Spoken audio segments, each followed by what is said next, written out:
atau SMS kita. Anda butuh uang 50 juta. Silahkan klik link tersebut. Jadi itu tadi materi yang beliau sampaikan, lanjutan dari pemateri pertama kita mengenai penyebaran hoax. Jadi seharusnya kita sebagai mahasiswa harus pandai-pandai memilah dan memilih berita-berita yang tidak benar yang dapat merugikan orang lain. Jadi kita sebagai mahasiswa, perannya kita di sini bagaimana caranya kita bisa meminimalisir kejahatan-kejahatan yang terjadi dari berita hoax yang ada. Jadi kita harus pandai memilih dan memilah berita-berita yang seharusnya kita share. Dan ketika kita mendapatkan berita, jangan langsung di-share, tapi kita harus gali kebenarannya. Apakah berita itu benar atau tidak, sehingga tidak merugikan orang lain. Baik, selanjutnya untuk pemateri terakhir, pemateri ketiga dari salah satu dosen Fakultas Hukum oleh Bapak Yusafri SHMH yang akan membahas mengenai etika bermedia sosial, etika hukum dalam bermedia sosial, dan pelanggaran-pelanggaran hukum dalam bermedia sosial. Baik, mungkin langsung saja saya persilahkan kepada Bapak Yusafri SHMH. Kepadanya saya persilahkan dengan hormat. Oke, bismillahirrahmanirrahim. Assalamualaikum warahmatullahi wabarakatuh. Teman-teman sekalian, asiknya kalau kita jadi pembicara terakhir, kita cukup melengkapi bagian-bagian yang tidak disebutkan oleh pembicara-pembicara terdahulu. Sekedar pengantar teman-teman sekalian atau saudara-saudara sekalian, teknologi dengan hukum itu semakin kesini semakin tidak bisa dipisahkan. Sebagai contoh misalnya saudara-saudara sekalian, sebelum 2019, kalau kami yang dihukum itu, kalau bersidang di pengadilan itu, orang harus datang ke pengadilan, duduk di ruang pengadilan sampai sidang selesai. Tapi 2019 ke sini, sidang itu sudah bisa dilakukan jarak jauh. Tidak harus orang konvensional datang lagi duduk, diperiksa, kemudian pulang. Itu adalah bukti bahwa sebenarnya teknologi dengan hukum itu sudah tidak bisa dipisahkan. Contoh kedua misalnya, saudara-saudara sekalian, kalau kita mau memutus orang bersalah itu, kita butuh bukti. Zaman dulu itu, dari tahun 1981, alat bukti itu adalah alat bukti yang fisik. Pasca 2008, kita sudah mengenal alat bukti elektronik. Itu adalah bukti kedua bahwa sebenarnya yang namanya teknologi dengan hukum itu semakin tidak bisa dipisahkan. Bukti yang ketiga adalah administrasi peradilan misalnya. Zaman dulu kalau kita mau menggugat misalnya, tiba-tiba misalnya ada orang bercerai, mau antar gugatannya itu konvensional, bawa gugatannya ke pengadilan, kemudian diproses. Sekarang bisa dari rumah dikirim gugatannya. Itu membuktikan saudara-saudara sekalian bahwa semakin kesini yang namanya paradigma interdisipliner itu adalah sebuah keniscayaan. Itu sedikit pengantar dari saya, saudara-saudara sekalian. Nah, kemarin kita disodori tema cyber etik di media sosial. Sebelum saya masuk cerita sedikit tentang aspek hukumnya, saya ingin cerita etikanya dulu. Jadi saudara-saudara sekalian, kalau kami dihukum itu memahami bahwa standar-standar etis itu, saudara-saudara sekalian, itu bersumber dari nilai-nilai yang dipegang oleh masyarakat tertentu. Standar-standar etis itu apa? Baik buruk, benar salah, pantas atau tidak pantas, itulah yang kemudian disebut standar-standar etis atau standar-standar etika. Sebagai contoh misalnya saudara-saudara sekalian, kalau kita kaitkan dengan media sosial, ketika misalnya ada kasus pembunuhan, kemudian ada orang yang datang di TKP, difoto korbannya dengan kondisi berdarah-darah, pertanyaannya kemudian apakah tindakan tersebut etis atau tidak, atau pantas atau tidak. Atau misalnya dalam kasus lain misalnya saudara-saudara sekalian, kalau kita bicara etika sebelum kita masuk aspek hukumnya ya, ketika misalnya terjadi kasus pelecehan seksual, kemudian ada orang yang mentransmisikan berita atau informasi tersebut, tanpa atau dengan menyebutkan nama korbannya tanpa menyebutkan inisial. Pertanyaan mendasarnya adalah apakah tindakan tersebut pantas atau tidak. Padahal sebenarnya orang yang mendistribusikan tersebut atau yang menyebarkan tersebut bukan wartawan, bukan pers atau dan lain sebagainya.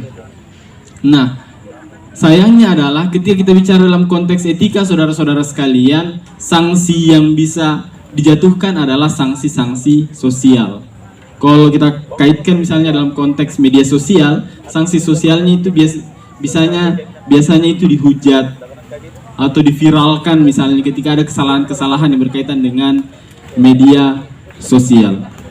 Nah, kalau kita coba kaitkan dengan aspek hukum, saudara-saudara sekalian, kadang-kadang hal-hal etis di media sosial itu dia akan menjadi masalah ketika dia sudah beririsan dengan aspek-aspek hukum. Sebagai informasi saudara-saudara sekalian, saat ini ada banyak sekali hal-hal etis yang sudah dikonkretisasi atau diformulasikan dalam bentuk aturan-aturan hukum. Sebagai contoh misalnya, ketika Anda memposting gambar-gambar yang melanggar kesusilaan, itu kan otomatis adalah gambar-gambar yang melanggar etika. Artinya Anda sudah melanggar cyber etik tadi. Tapi ternyata postingan gambar-gambar yang melanggar kesusilaan itu sudah diatur oleh aturan-aturan hukum. Salah satu contoh misalnya kita punya Undang-Undang Nomor 11 Tahun 2008 yang telah ditambahkan atau diubah menjadi Undang-Undang Nomor 19 Tahun 2016. Kalau Anda baca misalnya undang-undang itu atau Anda baca pasal-pasal itu adalah pasal-pasal yang paling banyak digunakan untuk menjerat orang-orang yang bermasalah di media sosial. Silahkan Anda sebut nama Ratna Sarumpait kalau Anda pernah dengar kasusnya. Zaman-zaman dulu itu ada kasusnya Prita Mulyasari. Itu zaman-zaman saya masih kuliah. Itu adalah kasus-kasus yang kemudian dia bermasalah di media sosial, kemudian dijerat oleh aturan hukum. Nah, saudara-saudara sekalian, kalau coba kita inventarisir di Undang-Undang Nomor 11 Tahun 2008, junto Undang-Undang 19 2016 ini ada berapa saja sih sebenarnya hal-hal etik di media sosial yang kemudian bisa kita lakukan yang akan melanggar hukum. Dalam pembacaan saya, saudara-saudara sekalian, paling tidak ada 7 tindakan, ada 7 perbuatan yang kira-kira kalau Anda lakukan di media sosial, Anda akan melanggar etika plus Anda akan melanggar hukum. Saya kira Anda paham ketika Anda sudah melanggar hukum, prosesnya sudah tidak main-main. Perbuatan yang pertama adalah menyebarkan konten yang melanggar kesusilaan. Nanti saya jelaskan kesusilaan itu apa sih sebenarnya. Yang kedua, Anda menyebarkan konten perjudian. Yang ketiga, Anda menyebarkan konten yang sifatnya pencemaran nama baik. Saat ini paling ramai sekali pencemaran nama baik di media sosial. Disinggung sedikit orang, dilapor di polisi, pencemaran nama baik. Yang selanjutnya, yang keempat yaitu pemerasan dan pengancaman. Nah, yang kelima perbuatan yang kira-kira ketika Anda lakukan di media sosial dan bisa disanksi hukum plus ada melanggar etika adalah apa yang disebut oleh saudara kita tadi, hoax.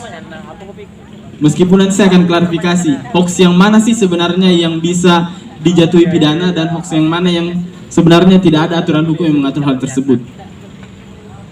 Yang keenam, saudara-saudara sekalian, yang ketika Anda lakukan bisa melanggar hukum yang berkaitan dengan media sosial adalah ujaran kebencian, menjurus kepada sara, suku, ras, antar golongan, dan agama. Nah, yang terakhir adalah ancaman kekerasan atau menakut-nakuti. Nah, 7 perbuatan ini adalah 7 perbuatan yang kira-kira ketika Anda lakukan di media sosial, pasti Anda akan bermasalah dengan hukum. Dan sudah pasti Anda telah melanggar etika. Saudara-saudara sekalian, kalau saya mau cerita sedikit, di kelas-kelas itu saya selalu cerita sama mahasiswa bahwa etika itu bukan hukum, tapi hukum itu bersumber dari etika. Kami di hukum memahami etika itu sebagai filsafat tingkah laku. Filsafat tingkah laku yang kemudian kalau dikonkretisasi akan menjadi hukum. Nah, kalau saya klarifikasi seperti yang disebutkan saudara kita tadi, Pak Adrian, apa sih sebenarnya hoax yang bisa dipidana dan hoax yang tidak bisa dipidana? Pasal 45 ini adalah pasal karet yang selalu digunakan untuk menjerat pencemaran nama baik, penghinaan, kemudian beberapa perbuatan-perbuatan yang disebutkan tadi. Nah, karena dianggap pasal karet, tahun 2021 itu Kementerian Komunikasi dan Informasi, Kepolisian dan Kejaksaan itu membentuk atau membuat surat keputusan bersama yang berkaitan dengan implementasi pasal-pasal tertentu dalam Undang-Undang ITE.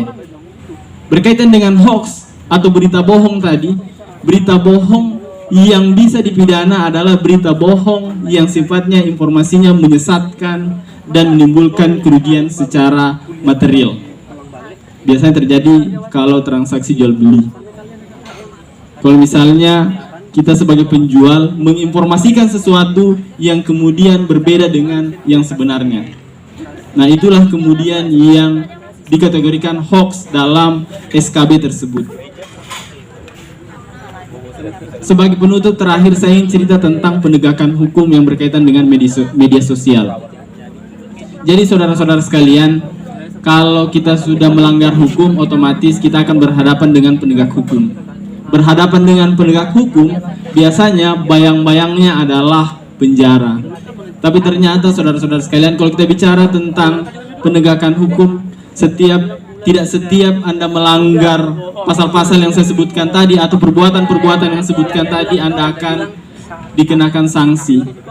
Jadi tahun 2021 itu Kapolri mengeluarkan aturan namanya restoratif justice.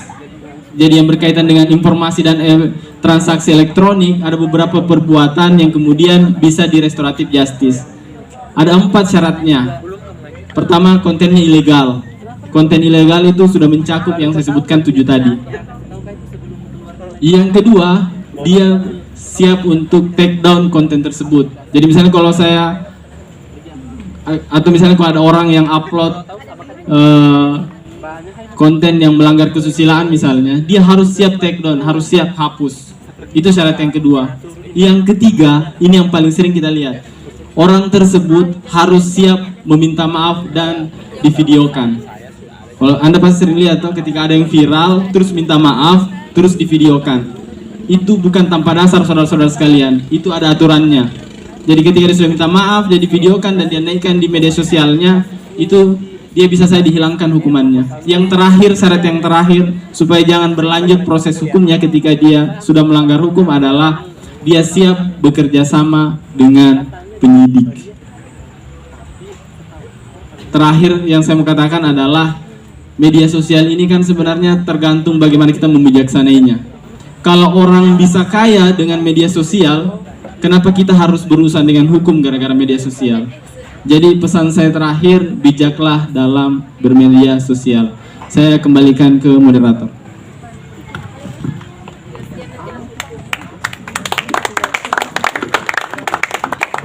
Baik, terima kasih. Itulah tadi pemateri terakhir dari salah satu dosen Fakultas Hukum. Saya ucapkan banyak terima kasih. Materi yang luar biasa sekali dari tema kegiatan pada malam hari ini, yakni memahami cyber ethics di dalam bermedia sosial. Pesan terakhir dari beliau, bijaklah dalam bermedia sosial, khususnya dalam adab-adab dan etika yang baik dan benar tanpa merugikan orang lain. Nah, dari penyampaian tadi beliau, saya rasa sudah memberikan motivasi, pengetahuan kepada teman-teman sekalian mengenai bagaimana caranya kita bermedia sosial secara baik dan benar agar tidak dapat merugikan orang lain. Baik, mungkin kita sudah berada di penghujung acara. Dari penyampaian materi kita dari pemateri pertama sampai dengan pemateri ketiga, saya dari teman-teman sekalian yang sempat hadir dalam kegiatan bahasa dan dialog ini, serasa ada pertanyaan-pertanyaan yang timbul. Pertanyaan-pertanyaan yang harus kita pertanyakan dari pemateri-pemateri yang telah dipaparkan tadi.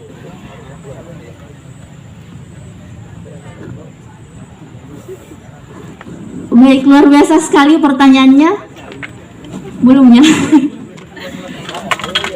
Baik, untuk rekan-rekan sekalian dan teman-teman sekalian yang memiliki pertanyaan, silahkan maju ke depan. Saya tertarik dengan pertanyaan dari penanya dari salah satu dosen Fakultas Hukum